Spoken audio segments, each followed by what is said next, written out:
ओम शांति। आज व्यक्ति दान पुण्य कर रहा है, लेकिन उस दान पुण्य के पीछे हम अपने जीवन को महान भी बनाएं और अपने जीवन को श्रेष्ठ भी बनाएं। क्योंकि दान पुण्य हम क्यों करते हैं? ताकि हमने जो भी पाप कर्म किए हैं उनको हम नाश कर सके।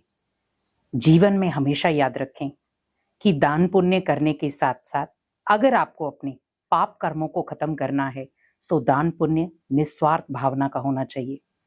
क्योंकि आज हम जो दान पुण्य कर रहे हैं उसमें कहीं ना कहीं स्वार्थ है, और उस स्वार्थ के वश हमने जो पाप कर्म किए हैं उन्हें हम कभी भी खत्म नहीं कर सकते। क्योंकि पाप कर्मों को वही दान खत्म कर सकता है जिसमें निस्वार्थ भावना हो। आज हम अन्न का दान कर रहे हैं, वस्त्र का दान कर रहे हैं और बहुत सारी धन का भी दान कर रहे हैं, लेकिन हमें ये ध्यान रखना है कि हम जो दान कर रहे हैं वो कहीं व्यर्थ में तो नहीं जा रहा। हमने दान तो स्वेच्छा से किया और अच्छी भावना से किया, लेकिन जिसको आपने दान दिया क्या वो आत्मा उसका मिसयूज तो नहीं कर रही? कई बार हम कहते हैं हमें नहीं पता कि वो आत्मा उस दान का क्या करती है। मान लो सपोज आपने दान में सरसों का तेल दिया, क्या आपको पता है कि वो सरसों का तेल उसे किस चीज की ओर ले जाएगा? क्योंकि वो चीज बेच देगा और बेच करके वो पैसे लेगा और पैसे लेकर वो शराब या नशे की चीजें खाएगा।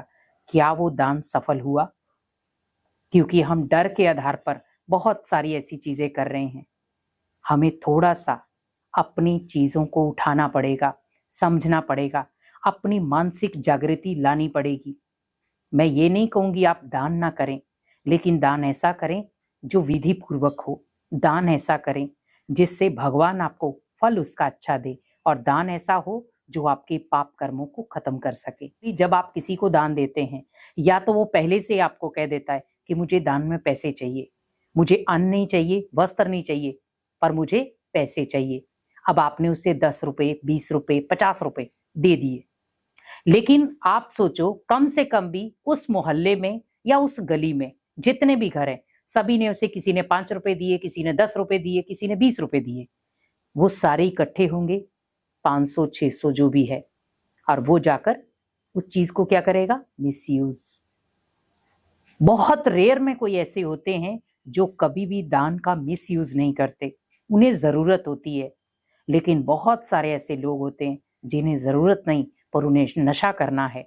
तो नशा करने के लिए घर वाले उन्हें धन नहीं देते, माँ बाप उन्हें धन नहीं देते, तो वो मांगने पे आ जाते हैं और मांग करके वो अपनी जरूरत को पूरा करते हैं।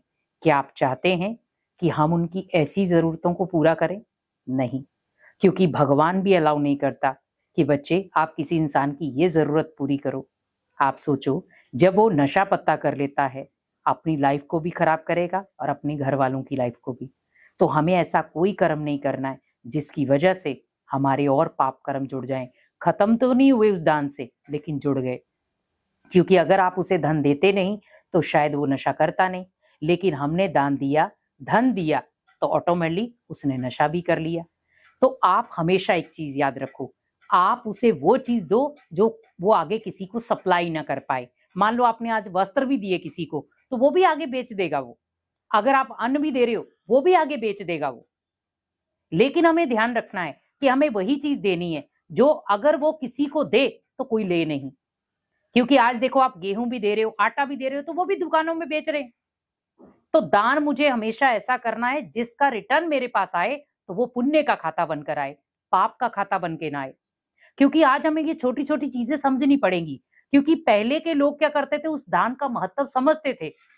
आप कुछ भी उन्हें दान में देते थे, वो स्वीकार करते थे, उसे वेस्ट नहीं करते थे और गलत चीजों पे लेके नहीं जाते थे। लेकिन जो आजकल की जनरेशन है वो कहीं ना कहीं उस दान को गलत लेवल पर लेकर जा रही है। इसीलिए थोड़ा सा दान करते हो सतर्कता से करो। आपके घर में कोई मांगने के लिए आता है, आप उसे भले फल दो या भोजन करा दो, बिठा करके बड़े प्यार से आप भोजन करा दो।